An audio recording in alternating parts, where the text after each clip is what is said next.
I understand that this video ain't for everybody, but for those of y'all who tired of going back to prison, you tired of getting caught in the same trap over and over again, this is for you, man. I did a lot of fighting, that short fuse. That's really the core of my problems.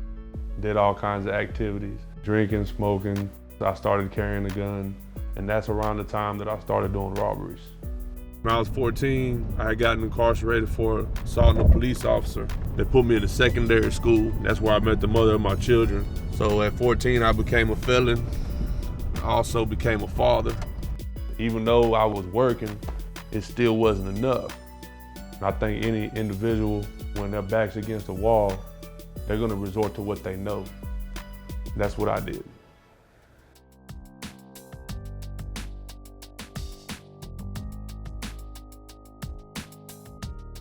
I was indicted on almost 30 counts of robbery, and I ended up signing and being charged with 7 counts at the age of 20. And they gave me 9 years. Those were the roughest couple years of my life. I know all of you guys, you're not home right now. All the decisions you make are for survival. You gotta figure out how to get back home, how to get back to where you do have a say-so. Getting out, I knew that I had to find a job. At this point, coming home, all I had was the $50 that they give you when you leave. I didn't want to be a drain on anybody else. And so I had to figure out something for myself and my family pretty quick.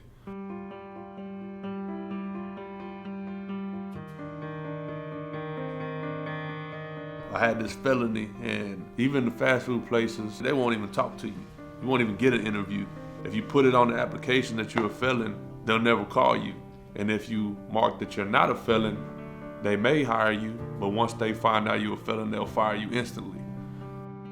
My criminal history stopped me from moving forward every time. I really didn't see much hope for a job. I had kind of started to give up.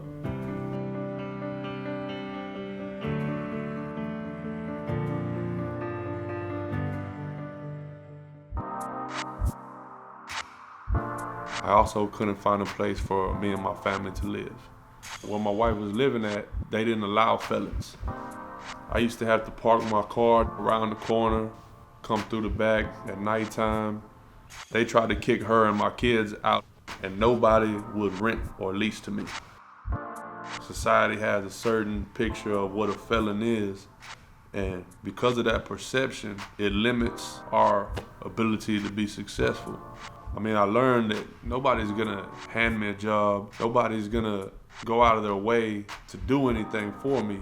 Every step towards progress has to come from me.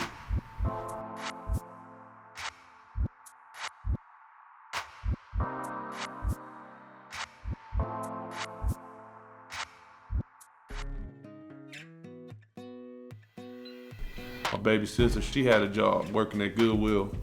They saw that I was a pretty big guy, that I could lift some things, and they asked me if I was interested in work.